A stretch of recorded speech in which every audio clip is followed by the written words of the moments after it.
Allez, on se pose cette question à propos de l'euro, un sujet très important dans ce second tour, dans ce duel final. Qui a raison entre Emmanuel Macron et Marine Le Pen sur l'euro? Parce que, on le sait bien, les points de vue des deux finalistes, évidemment, sont totalement antagoniques sur ce sujet.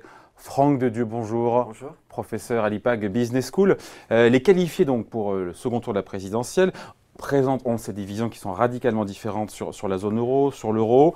Emmanuel Macron, on le sait, veut aller plus loin dans l'intégration monétaire. Marine Le Pen veut revenir aux monnaies nationales, au franc.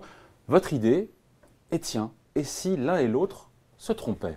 Oui, en fait, l'idée, c'est que l'un et l'autre se trompent pour différentes raisons, mais paradoxalement, je voudrais commencer par, je dirais, développer je dirais un point commun entre les deux. Hein. Et ce point commun, c'est l'analyse. Tous les deux, finalement, partent du principe que l'euro tel qu'il est ne fonctionne pas. Alors l'un, vous l'avez rappelé, l'un est favorable à ce qu'on aille plus loin, on va en parler, et l'autre au contraire est un recul. Mais en revanche, là où il y a un point commun, c'est que tous les deux font le constat qu'il y a un vice de conception qui apparaît crûment aujourd'hui et qu'il faut véritablement changer dans le fonctionnement, dans les institutions de l'euro, quelque chose de façon fondamentale. Donc effectivement... On est au milieu du gué. On est au milieu du gué et le tabou de l'intangibilité de la zone euro saute, chez l'un comme chez l'autre. Et en particulier du côté de Macron, ça mérite d'être rappelé parce que quelque part, je dirais, en levant le tabou, il s'extrait de cette génération un peu des années 80-90 qui était proche de Delors et qui disait, voilà, non, il ne faut rien changer, tout va pour le mieux, c'est la faute des États qui ne jouent pas le jeu de l'euro. Lui, il a dépassé ce stade-là. D'un certain point de vue, son analyse, je dirais, embrasse une certaine modernité. Paradoxalement, l'analyse aussi de Marine Le Pen, même s'il y a l'idée du retour, embrasse aussi une certaine modernité de se dire le tabou doit être levé. Bon, donc il y a un diagnostic, on va dire, à peu près partagé sur le dysfonctionnement institutionnel et pas que de l'euro. Mais il se trompe, selon vous, sur l'action. On commence par Macron. Oui, alors, sur l'action, sur le plan d'action. Alors, d'abord, il y a une idée sur l'analyse et la conclusion qu'il en tire, il y a quelque chose de cohérent. L'idée cohérente, c'est de dire, au fond, cette monnaie, elle est post-nationale. Et elle coexiste avec des institutions nationales. Eh bien, il faut mettre au diapason, je dirais, la souveraineté monétaire, qui est européenne, zone euro, avec une souveraineté politique, budgétaire, sociale, qui est nationale pour l'instant. Qui est nationale, et il va falloir la rehausser d'un cran pour que les deux, je dirais, coexistent. Et effectivement, vous pouvez dire, il y a une vraie cohérence. Analyse juste, je dirais, décision qui a le mérite de la cohérence et qui, effectivement, permettrait de résoudre les problèmes si on mutualise les dettes, de rapport entre les États, et aussi, quelque part, aussi, de contourner la Commission, qui est un organe administratif un peu vétilleux et qui, quelque part, n'a pas beaucoup n'attire pas la population. Donc c'est sorti par le haut, mais sorti par le haut, oui, c'est ça. Sorti par le haut sur le plan géographique, j'ai envie de vous dire. Ouais. Hein, c'est-à-dire qu'on est dans le post-national. Ça cloche parce que, encore une fois, j'ai peur, et ça, c'est pour ça que je dis que je pense qu'il se trompe, c'est qu'il commet la même erreur que ses prédécesseurs. C'est-à-dire que c'est quelque chose qui va bien sur le papier. On va créer un parlement de la zone euro, et effectivement, sur le papier, sur l'analyse strictement théorique, ça marche bien, mais quelque part, c'est une idée de bon élève. Avec un ministre des Finances de la zone euro. Voilà, un ministre des Finances de la zone euro, un budget de la zone euro, etc. Donc, au fond, et c'est ce que nous enseigne, c'est pas nouveau, hein, ça vient des Grecs, hein, les Grecs disent, pour qu'il y ait, je dirais, des institutions, il faut qu'il y ait un ethos. Un ethos, c'est-à-dire cette volonté d'avoir une destinée commune qui transcende nos intérêts individuels. Est-ce qu'il y a un ethos du peuple zone euro? Est-ce qu'il y a la volonté aujourd'hui de se dire nous allons contracter quelque chose qui dépasse, je dirais, le fait qu'on a comme seul point commun d'avoir des pièces et des billets dans le porte-monnaie? Il y a une citoyenneté française qui est incontestable, il y a une citoyenneté européenne très contestable, mais alors est-ce qu'il y a une citoyenneté euro?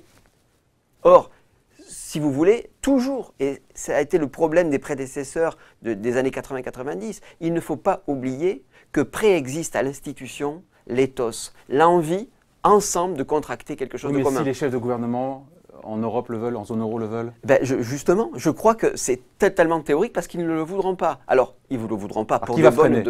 Alors, l'Allemagne, parce qu'effectivement, ils verront la possibilité de contourner les principes ordolibéraux et quelque part de contourner l'austérité. Deuxièmement, les paradis fiscaux, parce que derrière, il y a l'idée qui est tout à fait soutenable d'ailleurs. L'Irlande, le Luxembourg. L'Irlande, le Luxembourg, l'idée de quelque part de lutter contre les paradis fiscaux et d'avoir une certaine convergence fiscale et sociale.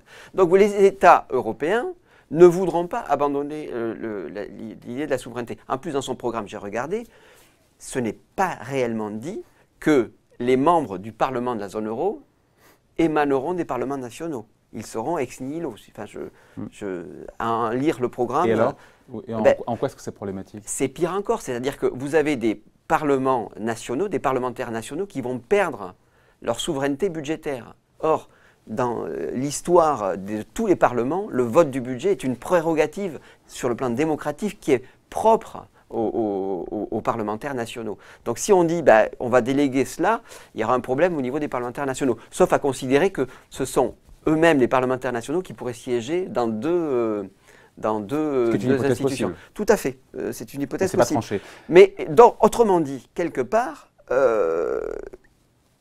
vous avez, c'est une idée qui est théorique, de bon élève, et qui postule l'idée de l'institution avant l'idée de l'éthos de la citoyenneté. Bon, alors on aura compris, sur la réforme de l'euro, Emmanuel Macron, donc c'est l'idée, vous l'avez dit, du bon élève. Dans l'autre sens, le coup de force de Marine Le Pen, pour vous, c'est un acte de mauvais élève? Oui, c'est un peu l'inverse, en fait. C'est exactement, c'est un peu l'inverse. C'est-à-dire que je pense qu'il faut pouvoir discuter en conscience, et vous le faites régulièrement, intelligemment, normalement, du tabou de la zone euro, de dire il y a quelque chose qui ne va pas, comment on fait, comment on fait pour résoudre ces problèmes qui sont, je dirais, intrinsèques à cette monnaie qui est mal conçue. On peut effectivement, je dirais, sortir par le haut, comme vous avez dit, mais on peut aussi, quelque part, imaginer une monnaie non pas unique, mais une monnaie commune, avec les pays qui retrouvent leur souveraineté monétaire pour pouvoir, je dirais, gagner en flexibilité par la dévaluation ou la réévaluation. Donc deux pays décideraient de manière bilatérale, tiens, moi, ma monnaie, elle serait mieux si elle était un peu dépréciée par rapport à la tienne, c'est comme ça que ça fonctionnerait, c'est ça? Voilà, on peut imaginer que ce soit très très coopératif comme système. Eh bien, c'est là où vous mettez le doigt sur le problème qui est propre, je dirais, quelque part à Marine Le Pen. C'est-à-dire que elle est dans une posture, même si hier elle a dit je vais négocier, elle est quand même dans une posture très unilatéraliste, très unilatérale. Or, on s'aperçoit que cette monnaie commune qui supposerait 1 euro pour des transactions et puis recouvrer sa monnaie nationale pour assouplir un peu et pour donner un peu de tonus. Si c'était concerté, ça pourrait éventuellement fonctionner, mais si c'est fait de manière brutale, et c'est ce que propose Marine Le Pen, même si un référendum derrière, bien sûr, oui. C'est là où effectivement c'est-à-dire que ça ne marche pas. Ça ne peut pas marcher à partir du moment où vous faites un coup de force. Vous devez, si vous devez créer une monnaie commune, vous devez le faire avec les États. Et là, quelque part, moi, vous permettez, il y a juste un exemple dont on parle assez peu et dont on a fêté, entre guillemets, les 8 décennies en septembre. C'est en septembre 1936, Léon Blum, il est soumis au même problème. Il veut sortir du bloc or. Le bloc or, le franc est beaucoup trop cher, beaucoup trop surévalué au regard notamment de la livre sterling et du dollar. Eh bien, Blum va dévaluer. Il va dévaluer. Mais il ne va pas dévaluer. Oui, c'est ça. Il va dévaluer en coopérant avec les autres.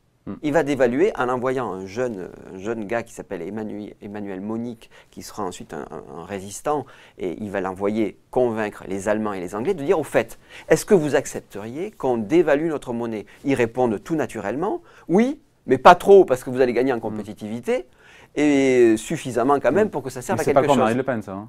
Eh bien ça, quelque part, compte tenu, je dirais, de la forme de Marine Le Pen et d'une certaine manière aussi de sa personnalité, de son histoire, du nom de son parti, etc., quelque part, ce n'est pas du tout l'attitude qu'elle semble avoir. Et bon, je ne vous apprends rien en vous disant que ce n'est pas Léon Blum. Oui, on a remarqué.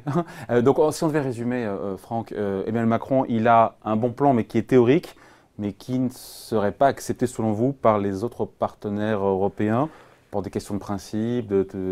Voilà, les Allemands, ils n'ont pas envie qu'on ait une carte bleue et qu'on dépense sur leur compte, c'est ça, en fait Voilà, et puis d'autre part, Macron arrive, et puis il ne fait pas exactement comme ses prédécesseurs. Il ne menace pas, il ne fait pas la politique de la chaise vide en disant si vous ne le faites pas le Parlement euro, à ce moment-là, je m'en vais ou je quitte. Non. Il arrive en disant, voilà, j'ai une idée. Ben, cette idée-là, elle sera nulle et non avenue. Bon. Probablement, très très probablement. Je ne pourrais pas être trop péremptoire. Ouais. Et pour Marine Le Pen, pour le coup, qu'on comprenne bien, c'est pas la bonne méthode, c'est brutal, ça conduirait à la ruine. Enfin, tous les économistes sérieux vous disent que ce serait comme très compliqué sur les taux d'intérêt, sur le remboursement de la dette. Oui. Si c'est fait de manière unilatérale et brutale, mais elle soulève de vraies questions. Elle soulève de vraies questions et il y a dans l'histoire, on s'est aperçu qu'on pouvait sortir d'un bloc monétaire et d'évaluer à condition de coopérer intelligemment, de discuter. Et quelque part, je veux dire que Léon Blum, il avait quand même, je dirais, une certaine épaisseur politique, historique, qui faisait qu'il était plus en mesure quand même de pouvoir convaincre ses partenaires monétaires. Donc effectivement, quelque part, il y a une sorte de, je dirais, de symétrique inversée entre les deux, qui pose des problèmes de différentes natures, mais qui pose des problèmes économiques assez évidents. Voilà. Aucun des deux n'a la clé finalement pour sortir de ce dysfonctionnement, de cette zone euro qui n'est pas optimale aujourd'hui. C'est le point de vue en tout cas, c'est le parti pris de Franck Dedieu. Franck, donc professeur à l'IPAC Business School. Merci beaucoup. Merci. Au revoir.